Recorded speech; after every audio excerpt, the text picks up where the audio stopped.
I call the member for Marinara. Thank you, Deputy Speaker, and I thank the House and I thank the member for Lyne for putting this MPI on the debate today, and I also thank the House for the bipartisan support that this motion has received, noting that all those in the chamber rose when called on to support this motion. Deputy Speaker, what we're dealing with in the constituency that I represent, and Rome is my hometown, is unprecedented in that we've had 3 floods in 3 years, devastating the town of Roma and, of course, downstream with further impacts in St George and Dirranbandi. But it's been across the electorate, but I think probably the most impacted town of all has been my own hometown of Roma. And that's not just because I live there, but 3 in a row. And the other point I want to make about these floods, we talk about flood mitigation, we talk about levee banks and all the known records that we have. The floods in Mitchell, for instance, went well above anything that's ever been recorded in European settlement times, and the same in Roma. Can I give you an example in Mitchell, where some 280 homes were damaged? 80 to 90% of the people were not evacuated out of the town. There was not time, there were not the resources, everything was cut off. It happened so quickly. They moved to higher ground, to the sports centre. The flood depth gauge there goes to 9 metres, well above anything of the past in recorded history, 7 and 8 and 8.5 metres. Within 4 to 5 hours of the alert going out, the flood waters were 1 metre over that depth gauge. It goes to 9 metres and that disappeared. Gives you some idea of the ferocity and the nature and way this happened. It happened so rapidly. And all the warnings we might have had and the alerts that went out just didn't give us time to do much more. And luckily in Mitchell there was no loss of life, but there's certainly been a lot of property, and I want to deal with some of the issues to do with that. Can I say that, notwithstanding the best intentions of government, state and federal, there are going to be still people who fall through the cracks. And we've got to make sure that those people are not left behind. Because there are people who can't get insurance because last year or the year before, their home was flooded. Now, what insurance company is going to take them on? There are perhaps some, knowing that this was flooded last year or the year before. I spoke to a number of people in my own hometown of Roma where 360 homes were flood damaged. And just before Christmas, this lady had just had the kitchen cupboards put back in.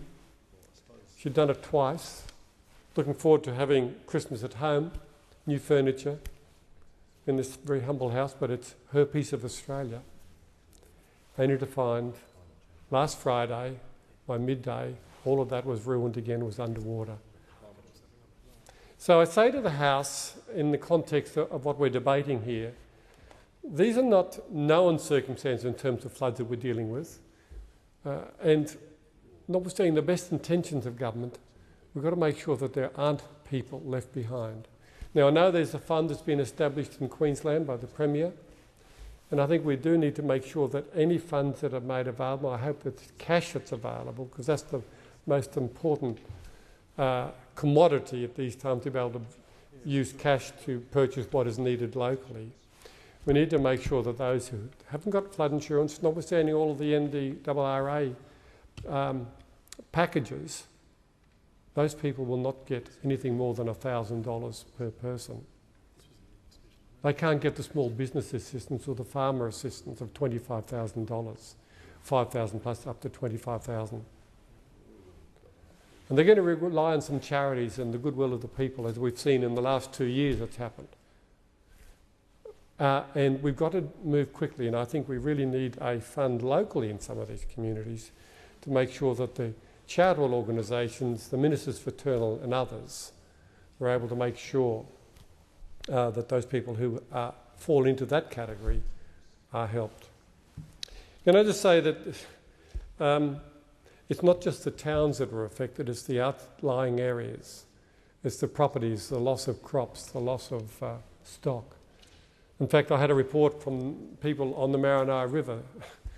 They said all they could see at one stage were dogs and cattle being washed downstream, helplessly trying to survive in the water. They were actually at that stage on the roof of their house. It had never been anywhere near their house. Such is the nature of this natural disaster. We've had the shires declared: Balonne, Barcaldine, Barcoo, Blackall, Tambo, Longreach, Marinara Regional, Merway, Paru, Kupi and Winton. All those shires in the electorate of Marinara, to various degrees, from the extreme example I've just outlined to parts of their towns and parts of those shires. There's also a number of towns and communities that are not in the national media spotlight. The Surats and the Orgathellas and the Eulos and the Tambos and the Blackalls, they rate a very small mention sometimes, and the focus is on where perhaps the larger populations are. And I haven't forgotten about them, and I know the package will pick up those people looking at the package that's been announced. But there'll still be people who will fall through the cracks, Minister, and we have to make sure we don't leave people behind. My own hometown of Roma, 3 years in a row, people came to me, and small businesses people have been there all their lives. They're feeling, well, is it time to go? They are on an emotional tight wire at the moment in many of these communities. And you saw the work, Minister. I thank you, Minister. I thank yourself and the other Minister with us, and thank you for the lift back to Canberra. O'Connor, Minister O'Connor and yourself. You saw the work of the Salvation Army and how they spoke about the passion of what they are doing, 1,000 meals they'd served that day, and how they feel about it. You saw that very openly displayed at the recovery centre where they're cooking those meals. But can I just quickly relate also my experience? I was at home that night, and we live on a hill, so we were fine. If it got to our hill, we'd need the ark. It was about 3:30 in the morning. I'd been up half the night reading the bomb site, and I said, this is going to be bad. I went into the town at about 6:30 in the morning and looked around, and by that stage, the alert had gone out, and that underpins the importance of communications, the ability of towns to alert people. And that's the importance of connections, either fixed wire or mobile connections to all of those towns in these situations. At that stage, the people, the volunteers, the SES, the emergency management people were out in force. So too were the resource companies, Halliburton, Santos, Origin. And even 2 days ago, you found when we were there, Origin was sending 40 people out to Mitchell to help clean up. The Mud Army, Santos, 60-odd people. They had been absolutely brilliant, along with all the volunteers, state emergency services and others. But most of the people in my own hometown of Roma had started the process of protecting their premises and their homes, but had to get out because the flood rose faster and higher, as you saw. Tragically, we lost a life of Jane Sheehan. She was out there helping others.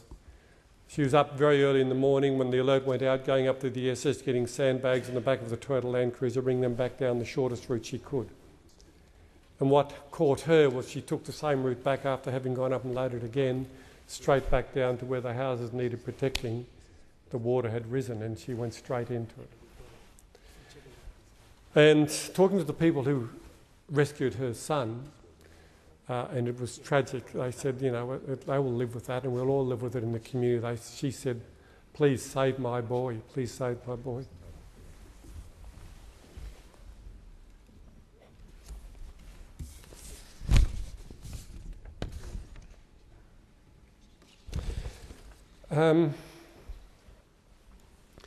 Minister, there's lots I could talk about. I think the Warrego Highway is a problem at the Mitchell Bridge. We're going to have to bring forward very rapidly the new bridge that has already been approved. We need to bring that forward very rapidly. We do need to make sure that we have funding, I believe, in this budget for those flood mitigation, including levies. I think the town of Roma needs $7 million to do theirs. They've nearly completed the study on it. Mitchell is similar. And bring forward that funding for the Mitchell Bridge. Can I also say that the trucking industry last year had 68 days they couldn't operate because of the floods last year. The previous year, 70 days they couldn't operate. They don't know how long it will be this year because of the load limits on those roads. And the banks have got to play their part. They are charging 15% penalty rate for the non-payment of those payments that are due. So I thank you for your indulgence. I thank the member.